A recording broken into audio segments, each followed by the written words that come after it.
السلام علیکم ورحمۃ اللہ وبرکاتہ۔ محترم سامعین کرام، سورہ مائدہ جس کے اندر ایک دسترخوان کا ذکر ہوتا ہے جو عیسیٰ علیہ السلام کے زمانے میں ان کے ساتھ دینے والوں نے ایک مرتبہ سوال کیا تھا کہ اللہ سبحانہ و تعالی کیا ہم پر ایک مائدہ، ایک دسترخوان اتار سکتا ہے؟ تو اس سے متعلق اس صورت کے اندر چونکہ ذکر آیا ہے تو اس کے اندر خاص طور سے اس کا ذکر بھی آیا ہے اور سورہ کا نام ہی سورہ مائدہ پڑ گیا ہے۔ اس سورہ کے بارے میں ایک خصوصیت تو یہ ہے کہ اس میں عہد و پیمان کی پاسداری پر ابھارا گیا ہے۔ شروع ہوتی ہے سورت ایسے، یا ایھا الذین آمنوا اوفوا بالعقود، اے وہ لوگوں جو ایمان لائے ہو ایگریمنٹ کو پورا کیا کرو۔ اس آیت کو سامنے رکھ کر علماء کرام نے کافی مسائل بیان کیے ہیں کہ جس ملک میں بھی مسلمان رہتے ہیں وہاں کے قاعدے اور قوانین کی پاسداری کرنے کے لیے آیت کو بہت زیادہ علماء کرام نے کوٹ کیا ہے۔ اگر آپ راستہ چلتے ہیں تو راستے کے قوانین ہوتے ہیں، اگر آپ ایک شاپ کھولتے ہیں تو اس کے بھی قوانین ہوتے ہیں، اگر آپ ایک پروگرام کرنا چاہتے ہیں تو بھی قوانین ہوتے ہیں۔ یعنی انڈیا کے اندر ہم مسلمان جو زندگی گزار رہے ہیں، اسی طرح جس ملک میں مسلمان زندگی گزار رہے ہیں وہاں کے کچھ قوانین ہوتے ہیں، اس قوانین کو پورا کرنے کے لیے کہا جا رہا ہے اوفوا بالعقود، کہ ایگریمنٹ کو پورا کرو۔ اور کئی فتووں کے اندر یہ آیت کو میں نے علماء کرام سے سنا ہے کہ ان آیتوں کو بنیاد بنا کر وہ جواب دیتے ہیں کہ جس ملک میں آپ رہتے ہیں وہاں کے قوانین کو فالو کرنا۔ اس سے پتہ چلا کہ مسلمان جس ملک میں بھی رہتے ہیں وہاں کے وہ ایک بہترین ناگرک اور بہترین پیسفل سٹیزن ہونے کا وہ اعداد رکھتے ہیں، کیونکہ ایسی ایسی آیتیں ہیں جو ہمیں کلچرڈ بناتی ہے، جو ہمیں پیسفل سٹیزن بناتی ہیں۔ تو یہ خصوصیت ہے قرآن مجید کا پڑھنے والا الحمدللہ وہ لوگوں کا خیال کرنے والا ہوتا ہے، معاشرے کے امن کا خیال رکھنے والا ہوتا ہے، وہ جنگلی یا جاہل قسم کا یا جنگل میں لائف گزارنے والا اس طریقے کا نہیں ہوتا، بلکہ وہ ایک ڈسپلین مینر میں اور اسی طریقے سے احترام اور عزت کے دائرے میں محنت کرنے والا انسان ہوتا ہے۔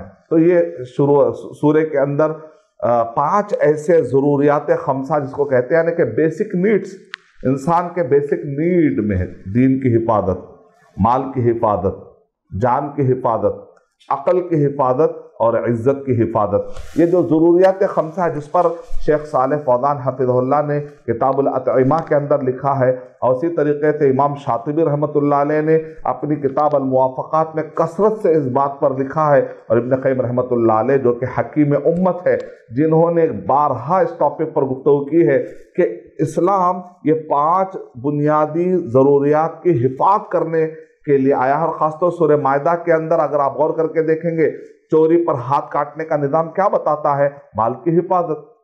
سورہ مائدہ نمبر 5 کے آیت نمبر 32 میں دہشت گردی کو حرام قرار دیا گیا، اس سے کیا پتہ چلتا ہے؟ جان کی حفاظت۔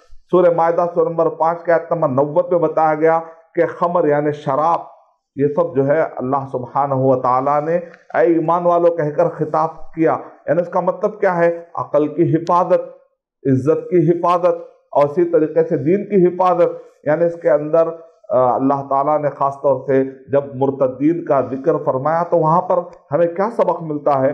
یہ سبق یہ ملتا ہے کہ دین کی حفاظت، دین کا معاملہ آ جائے تو کوئی کمپرومائز نہیں۔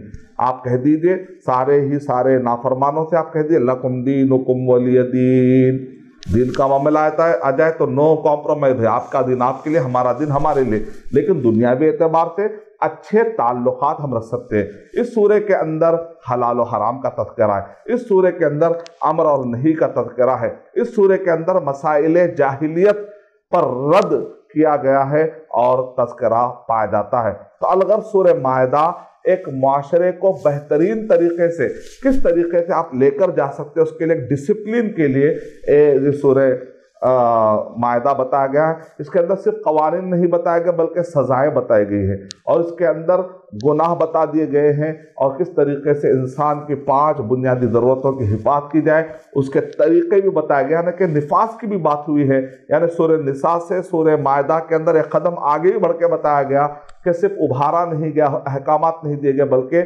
نفاذ کی کوشش کرنے پر بھی ابھارا گیا ہے، اور اسی طریقے سے تعزیرات اور حدود اور تعزیرات کا بھی کافی بڑے پیمانے پر ذکر آیا ہے۔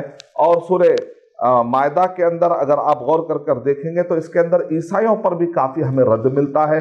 عیسائی حضرات جنہوں نے تثلیث کا عقیدہ گھڑ لیا تھا، جو کہ بہت دور ہے، یہاں تک کہ آج کی بائبل بھی سپورٹ نہیں کرتی، اس حد تک دور ہے، تو قرآن مجید نے اس باطل عقیدے پر رد کیا اور کہا کہ وہ لوگ سری گمراہی میں۔ اس پر کافی تفصیلی طور پر آپ کو مواد ملے گا۔ تو میں اللہ تعالیٰ سے دعا کرتا ہوں کہ اللہ سبحانہ و تعالیٰ مجھے اور آپ سب کو سورہ مائدہ کی ہدایات اور اہداف اور اسباق سے سبق لیتے ہوئے اپنے زندگی کو سنوارنے کی اور اپنے آپ کو علم سے مالا مال کرتے ہوئے عمل پیرا ہونے کے اللہ تعالیٰ توفیق عطا فرمائے۔ آمین۔ وآخر دعوانا الحمد للہ رب العالمین۔ السلام علیکم ورحمۃ اللہ وبرکاتہ۔ اور مزید ویڈیوز کو دیکھنے کے لیے آپ ہمارے YouTube چینل کو سبسکرائب کریں۔ فجزاکم اللہ خیرا۔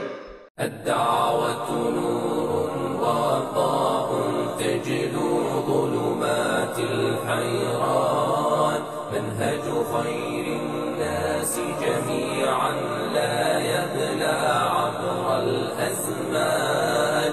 الدعوة نور وضاء تجلو